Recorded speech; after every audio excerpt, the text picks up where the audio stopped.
ഇന്നത്തെ വീഡിയോയിലേക്ക് എല്ലാവർക്കും സ്വാഗതം.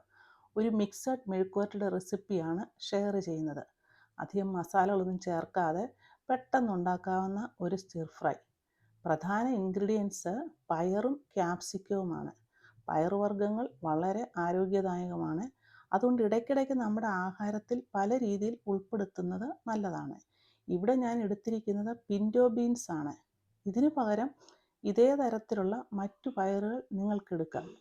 Weight management, heart health, diabetics control, ഇതിനൊക്കെ പയർ ഇടയ്ക്കിടെ കഴിക്കുന്നത് നല്ലതാണ്. ഇനി ഇത് ഉണ്ടാക്കാനായിട്ട് ആദ്യം ചെയ്യേണ്ടത് ഏത് പയറാണ് എടുക്കുന്നത് അത് വെള്ളത്തിൽ കുതിർത്ത് പ്രഷർ കുക്കറിൽ വേവിച്ച് മാറ്റി വെക്കണം. എന്നിട്ടൊരു പാനിൽ ഓയിൽ ഒഴിച്ച് ചതച്ചതോ അരിഞ്ഞതോ ആയ വെളുത്തുള്ളി ഇട്ട് മൂപ്പിക്കണം. വെളുത്തുള്ളി ചെറുതായിട്ടൊന്ന് മൂത്ത് വരണം. അങ്ങനെ മൂത്ത് വന്നതിന് ശേഷം ഇതിലേക്ക് ഒരു സബോള അരിഞ്ഞതിട്ട് വഴറ്റണം. വെളുത്തുള്ളി ഇതിൻ്റെ പ്രധാന ഇൻഗ്രീഡിയൻസ് ആണ്. ഇങ്ങനെ സബോളയും കൂടെ ഇട്ട് ഒന്ന് വഴന്നതിന് ശേഷം ഇതിലേക്ക് 2 പച്ചമുളക് കൂടെ ഇടണം. പച്ചമുളകിൻ്റെ എണ്ണമൊക്കെ നിങ്ങളുടെ എരിവിനനുസരിച്ച് ഇടാവുന്നതാണ്. അങ്ങനെ പച്ചമുളകും ഇട്ടതിന് ശേഷം നന്നായി ഇളക്കി ഇതിലേക്ക് 1/2 സ്പൂൺ ക്രഷ്ഡ് ചുവന്ന മുളകിടണം. ചതച്ച മുളകില്ലെങ്കിൽ കുറച്ച് മുളക് പൊടി ഇട്ടാലും മതി. അതിൻ്റെ കൂടെ കുറച്ച് മഞ്ഞൾ പൊടി ഇടണം. എല്ലാം കൂടെ നന്നായിട്ടൊന്ന് ഇളക്കണം. ഈ മഞ്ഞൾ പൊടിയുടെയും ചതച്ച മുളകിൻ്റെയൊക്കെ ഒരു പച്ച മണം ഒന്ന് മാറി അതൊന്ന് മൂത്ത് കഴിയുമ്പോൾ ഇതിലേക്ക് അരിഞ്ഞു വെച്ച ക്യാപ്സിക്കം കൂടി ഇടണം. ക്യാപ്സിക്കം ചെറിയ നീളത്തിൽ അരിഞ്ഞെടുക്കണം. ഒത്തിരി നീളവും കുറയ്ക്കുകയും വേണ്ട, കൂട്ടുകയും വേണ്ട. എന്നിട്ട് ഈ അരിഞ്ഞ ക്യാപ്സിക്കം കൂടി ഇട്ട് കഴിഞ്ഞിട്ട് എല്ലാം കൂടെ നന്നായിട്ടൊന്ന് മിക്സ് ചെയ്യണം. വെള്ളമൊന്നും ഒഴിക്കേണ്ട ആവശ്യമില്ല.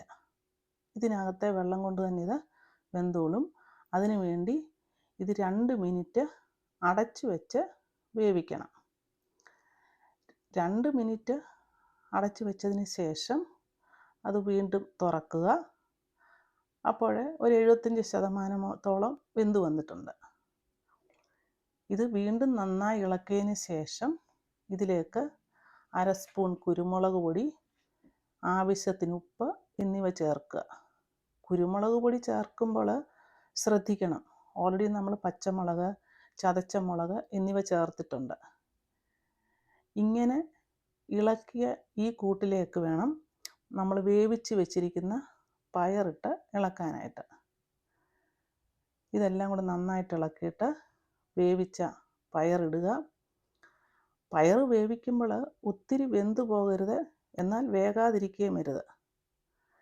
ഇങ്ങനെ ഇത് ഇളക്കിയിട്ട് ഇതും കൂടെ ഒരു 2 മിനിറ്റ് അടച്ചു വെച്ച് വേവിക്കണം. തുറന്നതിന് ശേഷം ഇനി ഇത് വീണ്ടും അടയ്ക്കേണ്ട ആവശ്യമില്ല. ഇനി തുറന്ന് വെച്ച് ഇളക്കിയാൽ മതി.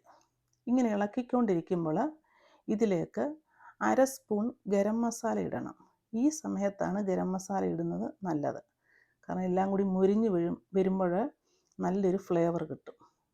അങ്ങനെ നന്നായിട്ട് ഇളക്കി നല്ല ടേസ്റ്റിയായും പലവിധ ആരോഗ്യ ഗുണമുള്ള മെഴുക്ക് വരട്ടി തയ്യാറായി.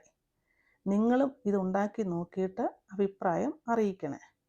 ക്യാപ്സിക്കത്തിന് പകരം മറ്റുള്ള പച്ചക്കറികളും ഉപയോഗിക്കാം. ഈ വീഡിയോ നിങ്ങൾക്ക് ഇഷ്ടമായെങ്കിൽ ലൈക്ക് ചെയ്യുക, ഷെയർ ചെയ്യുക, കമൻറ്റ് ചെയ്യുക. അടുത്ത ഒരു നല്ല റെസിപ്പിയുമായി കാണുന്നത് വരെ ഹാവ് എ നൈസ് ടൈം.